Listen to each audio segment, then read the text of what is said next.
So we're going to get started. It is 9 o'clock. Thank you so much for joining us. I am Susan Culhane, and I get to manage a wonderful team here at Nulty Insurance for employee benefits. Today, we're going to be talking about benchmarking. We usually do an annual benchmarking webinar. We've done some in person in the past, but we're able to get more people involved if we actually do it in a webinar format. And I'll be honest, this is the first time we've done a Microsoft Teams webinar, so we're getting used to it. Typically, we do them through Zoom, so this is new for us, but I think we've got it down. If you have any questions during the webinar, you'll see the Q&A button on top. And I already started off with a message there. So if you have any questions during the webinar, feel free to put it in the Q&A. I will be managing that. This is going to be recorded, and it will also be sent to you, the presentation. We do have CE credits that we will be giving for those who need their SHRM or their HRCI credits. That will be also in the follow-up email for the recording. So I am going to introduce Tenneil Shaffer. Most of you know Tenneil, especially if you are a client of ours. Tenneil's been with us for many years as a very valuable team member. She is taking over doing the webinar for our benchmarking today because Abby, who has typically done it in the past couple of years, is on maternity leave. She just had her baby boy 2 days ago, and he's doing really, really well. They just got home yesterday. So happy for Abby and happy that we have Tenneil available to do this. So you will not be here for a whole hour. Last year, it didn't last an hour either. So Tenneil's going to take over and do the presentation. And like I said, if you have any questions, just put it in the Q&A and I will follow up with those. But obviously, as you know, when this is all done and over with, if you have any questions, just reach out to anybody here on the EB team. So thanks so much. Tenneil, it's all you. Thank you. All right. Well, thank you everyone for joining us for our 2026 Employee Benefits Benchmark. Like Susan said, I'm kind of taking over for Abby this year. So Abby was probably pretty good at just following some basic statistics, and I'll probably put a little bit of the Tenneil spin on it and give my personal opinions as we go along, because those of you who know me know that that's kind of how I operate. Really quick, for those of you who don't know me, I have been here for 22 years. Have had several roles at Nulty over my career here, but I'm also married. I have 2 boys, ages 19, 16. I have a dog, I have a cat. I live in the Otsego area, halfway between Grand Rapids and Kalamazoo. Fun fact, after this webinar and the remainder of my work day, my whole family's heading to Mackinac Island tomorrow morning. And when I say my whole family, I mean my husband's entire family. There's 22 of us, and I think 23 with the baby now this year. So we stay for 3 nights every year. This is our 19th year in a row going as a family. So if you want a good laugh, go to Mackinac Island this weekend and watch our family running around. So let's get started. I am going to try to get you guys out of here sooner rather than later. Let's start with just a little bit of background about this benchmark data. So obviously, you've probably seen benchmark data from a lot of sources over the years. We at Nulty have access to a lot of different platforms. Most of today's data is coming from a third party called Employer. There's 45,000 plus employer benefit plans built into this. What I like about this data is that it is refreshed quarterly, so it's very recent. There will be some slides and information in here also from Blue Cross, Sun Life, SHRM. You know, some of it's going to go back like a year or 2, but a lot of the information that you're going to see is very relevant. Also, a lot of the information in here will be national compared to regional data. We do not have a lot of Michigan specific. We use the Great Lakes region, which includes Illinois, Indiana, Michigan, Ohio, and Wisconsin. There is a little bit of information from Blue Cross, which is going to be Michigan specific as well. So something to point out about benchmark data, it really determines where you pull the information from and how you set it to get your results. So I've run benchmark data in multiple different platforms, and you'll get varying differentiators in it showing what everything looks like. Even each state is so specific. So if you've looked at data lately and it's maybe been Michigan based, you will see a difference between the Great Lakes region compared to Michigan. You know, for example, in Michigan, we are a state that is primarily more fully insured. If you go over to Indiana, a lot of employers are self-funded. So state by state can make a huge difference in the benchmark data that you see. Where does the data come from? A lot of different sources, like any benchmark data that's gathered. I mean, employers do surveys, brokers and consultant partners upload information, different associations pool their data together. Employers can submit stuff. There's clearinghouses. There's a bunch of different areas that this information comes into, but we've been very happy with it over the years.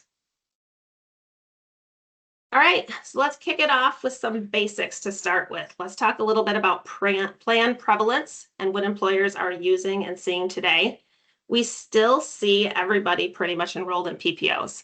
You can see the high deductible health plans and HSAs, both nationally and in the Great Lakes region, are like 33%, 37%. Point of service and HMO still have lower percentages tied to those. I personally think a lot of this is because, back in the day, when rates were a little bit more affordable, we used to be able to move from a PPO plan to, say, a point of service or an HMO, and there would be a decent amount of savings, anywhere from maybe 5 to 15%, depending on the carrier that you're working with. Now, you're really only seeing maybe like a 2% swing, again, depending on the carrier that you're working with, because when you move from a PPO to an HMO or a point of service, your overall plan spend isn't probably changing much, okay? What's driving a lot of our costs today are the high cost claimants, the high cost medications, all of that. So if you have a PPO versus an HMO and you have a $300,000 claimant, that $300,000 claimant is still creating a lot of spend on that plan. So I think a lot of the actuaries and the underwriters aren't pricing these plans drastically different because the overall spend in the health plan is still going to be similarly relative no matter which plan you're enrolled in. So how much does it cost per employee per year? You'll see these numbers change depending on where you pull the data from, but nationally you're looking at a single cost around $9,482. Great Lakes region is going to run a little bit less with a single cost around $9,219. Families are $25,000 to $26,000, depending on if it's national or Great Lakes. I will say that every data set that we've ran in the past, the Great Lakes region always tends to run less than national. And if we run Michigan alone, Michigan is still less than national numbers. We get that question a lot from employers of, okay, how does our pricing look compared to everybody else? How does our pricing look compared to other states? What does Michigan look like? And consistently over the years, Michigan tends to actually run less on an overall plan cost than some other states.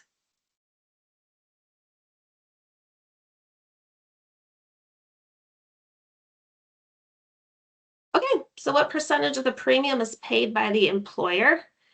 This is pretty consistent no matter how we run the data. We're really looking at if you have single coverage, the employers typically pay about 80% of the plan premium. And for families, employers typically pay around 70%. There's ranges, it's going to vary a little, but overall you're looking at about the 80% and 70% mark. We still do see some employers who pay a higher percentage on employees and less on dependents. So we still do have a few who pay 100% of the premium for their employees, and then maybe 50 or 60% on the families and dependents. So, I mean, it varies depending on the employer and how you have your plan set up, but overall, you're looking at about 80 and 70%.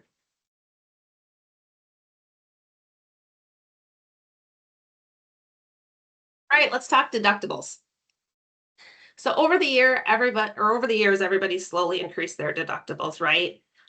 If you are smaller and maybe you're on a level funded health plan or you're on a fully insured health plan, you've probably looked at higher deductibles each year at your renewal. Maybe you've inched them up to get some premium savings. If you are self-funded, you probably haven't changed your deductible a lot.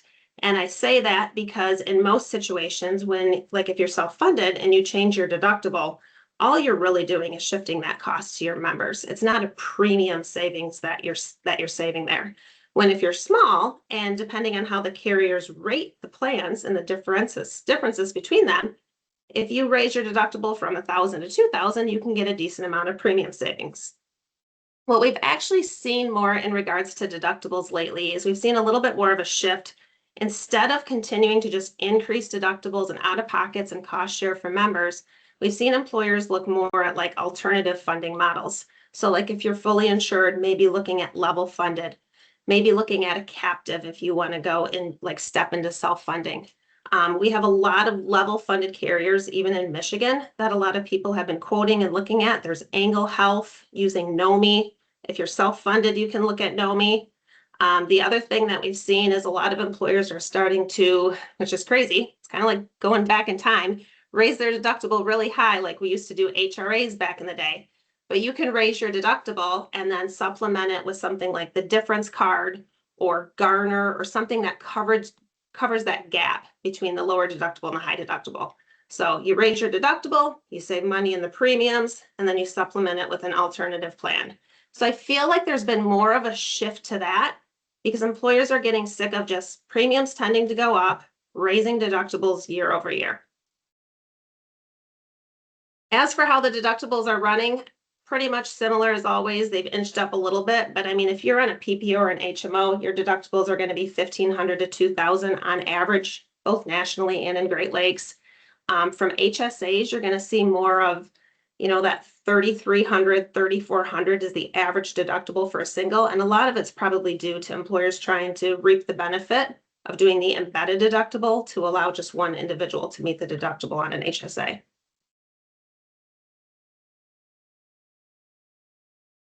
All right, out-of-pocket maximums. Again, these haven't changed much, and they're very similar on a national the national region compared to the Great Lakes region. So they've adjusted over time. I feel like a big reason that you see a benchmark for an out-of-pocket is based upon the area that you're looking at. So for example, if you're in an area where there's a key insurance carrier who's insuring a lot of that space in that market space, and say they have several plans that are really popular that everybody's enrolling in and utilizing, they probably have set plan designs and set out-of-pocket maximums. And that's going to kind of drive what we're going to see from a benchmarking standpoint.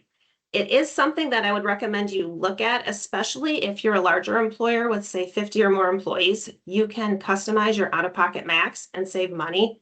And typically, such a small percentage of employees ever meet it. If you have a 100% plan, you should be setting your out-of-pocket max as high as possible. Because once you hit that deductible and that 100%, the only thing that's going to track towards out-of-pocket are going to be your copays and prescriptions. So it's a way to save premium when statistically speaking, probably hardly anybody's ever going to meet it.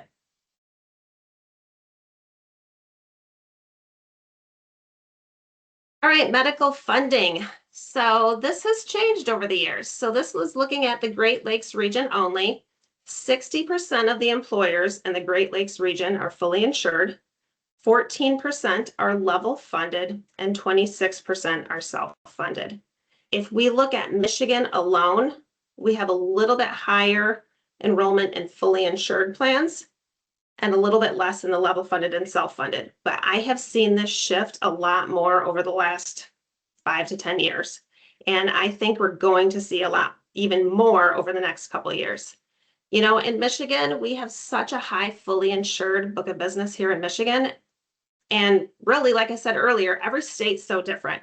And in Michigan, we have Blue Cross Blue Shield that dominates the state. They have the most members. We have Priority Health, who's a huge regional carrier. We have United Healthcare. We have viable, fully insured carriers who play off from each other, who compete, who buy business, and who want business. If you go into some other states, they don't have that. If you go to Indiana, or if we have any employers on the call that are from Indiana, almost everyone is self-funded. So just based upon your market, it really directs where that's at. And, as much as we complain about it, at least we still have that as an option available to us in Michigan.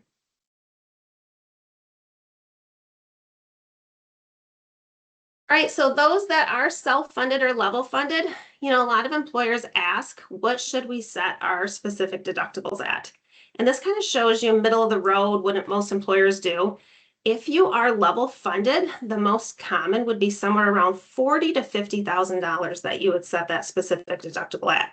It varies. I've seen it at $20,000. I mean, it really depends on how many employees you have, which carrier you're with. Some carriers kind of have some set standards of what they typically quote and go out the door with. But you're typically going to see around 40 to 50% or $40 to $50,000 for level funded. If you're self-insured, you're looking at more 140 to 150,000. Again, it really depends upon your size. There's employers who have their specific stop loss quite a bit higher than that, and some tend to go lower. It depends upon your risk threshold and really, kind of how many employees you have and how you're set up.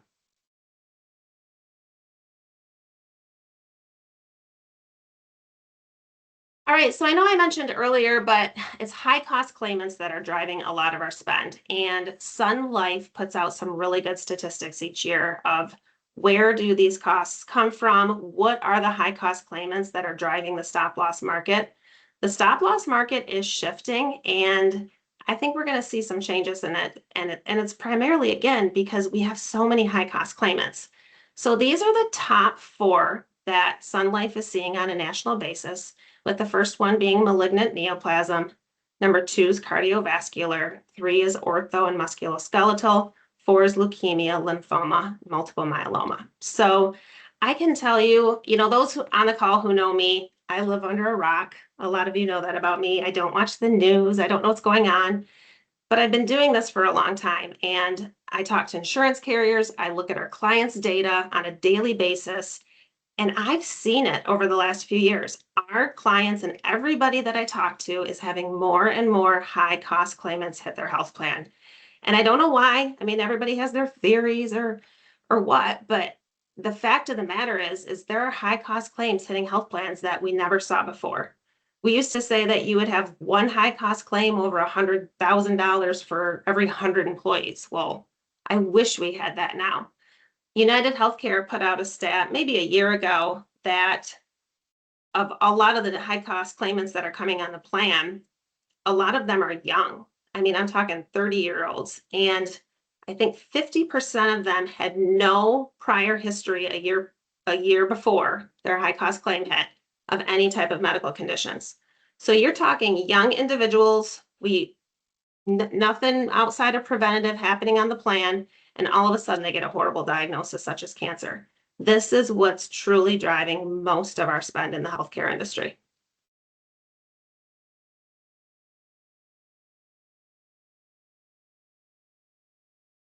All right, let's talk prescription drugs for a minute.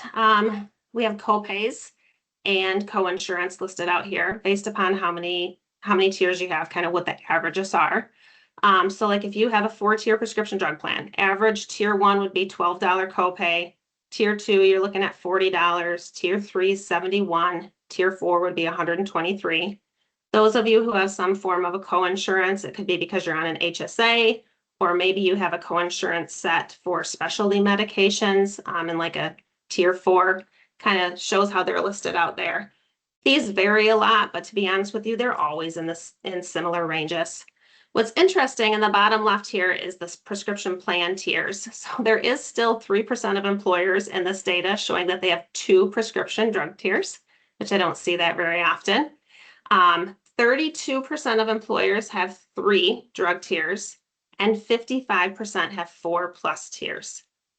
I don't love that we've had to switch to 4+ tiers, but it is very common. If you are a smaller employer with less than 50 employees, you likely do have 4+ tiers because a lot of the ACA plans in that market automatically do 4, 5, 6-tier drug copays. A lot of times you'll see the specialty medications covered at a percentage, maybe 20% up to $200 or up to $150 or up to $300. What I don't love about it is that $10,000 medication is still causing a ton of cost on the plan. So yes, we're passing some cost on the employee. We want to deter them to take a more affordable medication. But ultimately, if there's a really expensive medication that's working really well and it's $10,000 a month, they're still going to take it. And it's just going to cause more cost on the plan, and it's still going to continue to raise rates. So I don't know if it's really done a lot to help the overall cost of healthcare, but it's kind of the way we've been going lately. The other thing over on the right-hand side is the PBM rebates. So for those of you who are self-funded, What's really interesting about this is 37% of employers don't know what's happening with their rebate dollars. So if you're self-funded and you do not know, this is your number one takeaway today, is to find out what is happening with your rebates. Are they going to you? Are they going to the PBM? Are you splitting them? There is a lot of money still to be had in rebate dollars, and it's very important to know where they're going. Probably a lot of you on this call are experience rated, maybe experience rated with Blue Cross. When they calculate your renewals, there's a renewal page that you receive in your renewal packet that kind of calculates out a formula. And there's a line that has an adjustment for medications and for rebates. Those rebates on your Blue Cross renewal are not specific to your group. So what Blue Cross does is they take like an aggregate of all rebates that they get, maybe in an area or in the state, and then they use a formula to divide it out upon all the experience rated employers. So if you are an employer who has a bunch of medications that your employees are taking that have really high rebate dollars, you're probably losing out on some of that money, and that would be a reason for you to look at self-funding. On the flip side, if you're an employer who has people who take medications that maybe don't have a lot of rebate dollars, you could be reaping the benefit and getting some credits back into your renewal rates from other employers. So it's just important to know kind of how it works and where that money is going.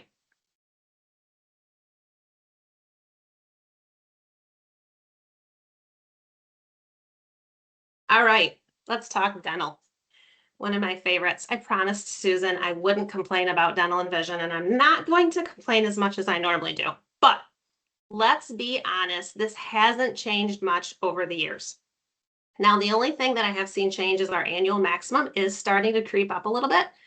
You know, our average annual maximum is about $1,500 now as opposed to $1,000. But single deductibles are still $50, family still $150. You still see preventative covered at 100%. Basic services like fillings and simple extractions covered at 80%. Major things like crowns and bridges covered at 50%, and typically orthodontists covered at 50%. What's interesting is, as much as I laugh at dental insurance and how much of a necessary evil it is, 71% of employers still offer it, and 73% of eligible employees enroll. So that tells me it is a perceived benefit. Employers like to offer it. Employees like to enroll in it. Everybody still wants dental, even though it hasn't changed in over 20 years. I know probably a lot of you have had trouble with your dental insurance over the recent few years. You know, it started out, I think West Michigan's getting hit pretty bad, but it's really happening on a national basis where dentists are starting to depar with dental carriers. And it's creating a lot of noise. It's been a huge frustration. We have clients who have Delta who will complain about that and want something else, but then we have clients who have Blue Cross and they complain about that and want Delta. And my response for all of them is, no matter where you go, it's not working great right now. And a lot of it's just because dentists are completely pulling out of networks. Dentists are not billing. And then if they do bill, they're out of network. And what's important if they're out of network is you need your out of network coverage to pay at a decent threshold. And like with Delta Dental, they don't allow that with their dentist contracts. So if you have Delta Dental and an employee goes out of network, it ends up costing them a lot of money and they get balance billed. And if you go with some of the other carriers, you can set that out of network threshold to be higher and to pay at a higher level, which helps, but it might create more plan cost on the plan as well. So it's kind of an ongoing discussion. Everybody's been complaining about it. We're all in it together, but it's definitely been happening the last couple of years. And then we have vision. So just like dental, vision has not changed much. You know, the typical co-payments are still $10 for an exam, $25 for materials. You typically see one eye exam a year. You see frames typically each year that people can get new frames, or maybe every 2 years. Lenses are typically once a year. Nothing has really changed with vision. We kind of joke that I think the pricing for vision is still the same. You know, we get 4-year rate guarantees because vision rates haven't changed in 20 years. So, but Just like dental, 89% of employers still offer vision coverage, and 74% of eligible employees enroll. So as much as I say it hasn't changed and, why do we have it? Employers are offering it, employees are using it. So it is a way to offer a benefit that's affordable, that is well perceived and enrolled in by your population. All right, shifting gears. So why are rates increasing and what is happening in our market? I feel that this chart tells a lot. I know it's busy, the numbers may be small, but Blue Cross Blue Shield of Michigan released this information a couple months ago.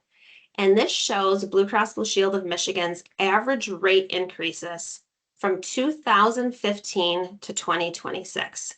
So the light blue is Blue Cross Blue Shield, the dark blue is BCN. And if you look towards the left here, the average rate increase from 2015 to 2021 was an average of 1.2%. Now, this is their entire book, so I know some of you probably got higher and lower renewals. These are just averages. But look to the left how we were up and down and up and down and up and down and somewhat affordable. And then the average rate increase from 2022 to 2026 was 8.6%. So if you kind of look at the beginning of those years, it was still like bearable, right? 5, 6, 7, 8, we call that bearable. And then we started going up. We've got 11, 12, 12, 11, 13% increases. And again, these are averages. I know employers that are clients of ours and not clients of ours that have gotten 30, 40, 50% increases. I know employers who have also received decreases. If you're experience rated, it's going to be based upon your claims data and your utilization of your population. And if you're small, it's going to be the filed rates for the ACA plans. But this to me says a lot if you just look at the history of Blue Cross's entire book since 2015.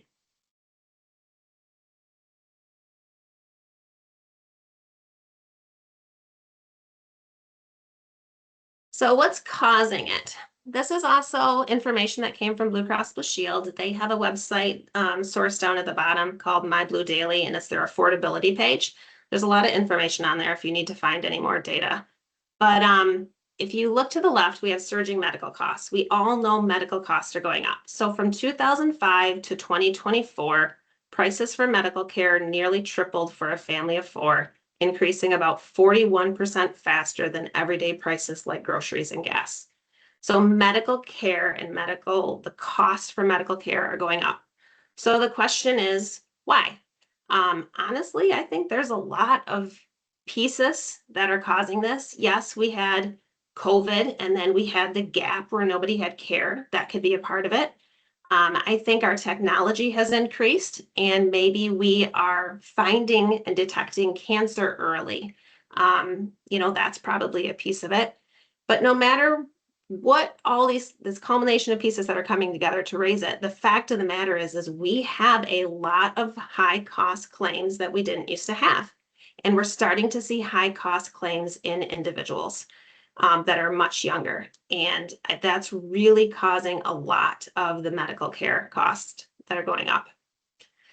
Then we also have, going with it, our skyrocketing drug prices. So it says the median annual list price for a new US drug was over $370,000 in 2024. That is double the price from 2021. Now, I feel like we've been talking about prescription prices for years, and we were hoping they would come down, and they are just not coming down. All of the new drugs that are being released are very expensive. They're coming out really fast, and it's impossible to keep up with. So drug prices they're definitely an area to keep an eye on, and things that you can do in your health plan to try to somewhat keep the cost down. So we have our surging medical costs, we have our drug prices going up. How do we pay for all that? Well, we all know that we're all paying for it. So it comes down to the employer, the insurance carrier pays for it, which is charged to the employer, which comes back to the employee. So it says Blue Cross Blue Shield of Michigan paid an average of $107 million per day for the care and benefits of members in 2025. That's 19 million more per day than 2023. So drastic increase for them. I'm Blue Cross and Priority had both announced that they had lost money. So, prices are just going up and nobody can seem to keep up to it. So ultimately that comes down to premium pressures, which trickles down to all of us.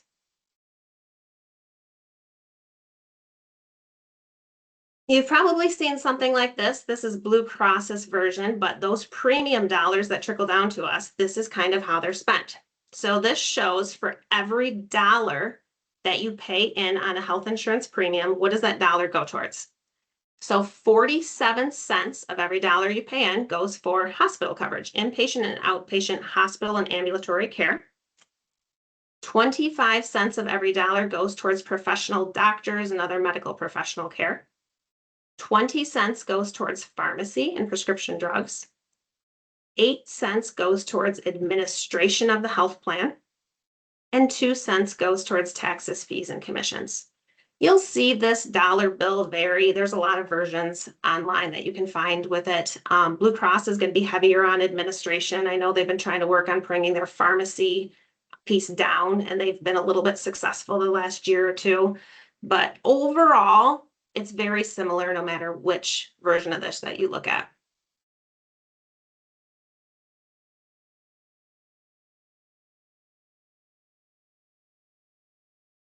All right, I thought this one was interesting as well. Not the prettiest chart to look at, but it says a lot. Overall inflation is right here, and it kind of shows us what's going up, what's going down, and what's happening here. So as you can see, food and beverage prices, housing, average hourly wages, medical care services, these are all things that are going up higher than inflation. The very top, we have hospital services at 281%. So hospital services drastically going up. Again, it's not just hospitals charging more. It's high cost claims, it's new technology, it's just a lot more going on in that hospital space.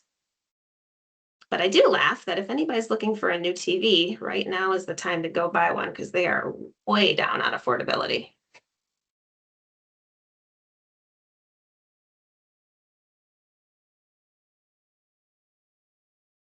And then just like hospital costs, drug prices have risen 3 times faster than inflation. Everybody knows this. We've been talking about it. I've already mentioned it a couple times today, but if you look at all the other commodities here compared to pharmaceuticals, this is from 1985 to 2024. And pharmaceutical costs are just still skyrocketing and they're continuing to go up. So we have, biosimilars are coming out. We're starting to see some benefits there, but I mean, it's only on a small amount of drugs right now. So we still need to wait a few more years before we can get a hold of more biosimilars.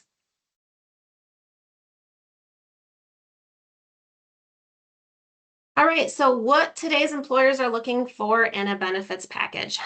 This is from SHRM, and this chart shows the percentage of employers who rated each benefit as very important or extremely important. So we've talked about what's changed, how have deductibles adjusted, what are employers doing, what are they looking at? Overall, employers still feel that their health package is very important. So as much as we complain about it, we're trying to find something, it is on the top for everyone. Second in line comes retirement savings and planning, still very popular. Leave is listed high up there. Then we have our flexible working, family-friendly, professional and career development. So you can kind of see overall what's important from an employer perspective when surveyed.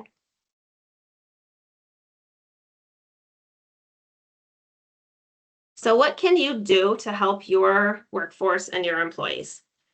So again, protecting the core health benefits, according to SHRM, like I just said, the health insurance coverage is super important. Everybody still wants a really good benefits package. I would still put a huge focus there. I mean, I think it's your number one thing that employees want and need, and nobody can afford it. The employees can't afford it. The employers can't afford it. The costs are going up. I would take a good look at what you have. Look at alternative funding. Look at, like I mentioned earlier, NOMI's become pretty popular. If you're small, look at level funding if you've always been fully insured. Look at some of these options that employers are doing where they're raising their deductible and supplementing it with the difference card and Garner. take a look at some of these different options out there. Self-funding is continuing to rise. So if you have not looked at self-funding in Michigan before, you absolutely should. Don't be afraid of it. There's different parameters and guardrails that you can put on it. Even if you go to a captive, it's kind of a step in. There are different ways to look at your health plan, and with the way the rates have been going up the last few years, it's kind of just something that you have to do. Secondly, strengthen your retirement offerings. So 82% of employers value retirement savings. Employer 401k matches have declined. So that's definitely something that you can look at, but Roth 401k offerings have grown. So take a look at your retirement, maybe add some financial wellness. There's some things you can do here that are low or no cost that is going to be a perceived benefit for your employees. Modernize leave and family care policies. I feel like we've had a lot of conversations with employers over the last 5 or so years in regards to leave and family care as well. So leave remains a top priority, valued by 82% of employers. Take a good look at your vacation, your parental, your caregiver leave. Extend your paid family leave. Elder care needs are growing. You know, we have generations now that are taking care of their children and their parents. So it's definitely something that's happening, and a lot of employers are trying to accommodate their policies to be able to adjust and allow. Also investing in career development. So professional growth ranks 6th on the list, valued by 64% of employers. It is something that's a differentiator. So I know employers who do offer some form of a career development, their employees do tend to take advantage of it. So tuition reimbursement or a certification support, helping to build that mentorship and like grow your employees seems to be very beneficial. And then last, workplace flexibility. This has still been a talk, and it's a competitive advantage. Time-limited work from anywhere arrangements are gaining traction. About 27% of employers offer some form of a workplace flexibility. It's a low-cost way to stand out in the market, and it's a huge differentiator, especially, you know, we have a lot of employers who now hire employees even out of state and they work remote. So it just opens up so many more offerings for you. That's all we have for today. I do want to remind everyone that we can do custom benchmarking specific to you. So you can reach out to anybody on the Nulty team and we can run some reports specific to your plan designs and what you have and what you want to look at. My other recommendation for benchmark data is, I think a lot of people come at it wanting to benchmark their size employer in their region against, you know, their industry. And I'm going to say benchmark compared to what you're competing with. You may only have 35 employees at your office, but you're losing employees to a 400-like employer down the street. Then look at that. Look at all different employers that you compete with to kind of see what's out there. So thank you for your time. Thanks, everybody. Like I said, this is being recorded, so you will get a copy of this as well as the presentation. Tenneil, thank you so much for doing a wonderful job. I really appreciate it. You did a great job. So everybody have a great rest of your week, and we'll talk to you soon. Reach out with any questions you might have. Take care, everybody.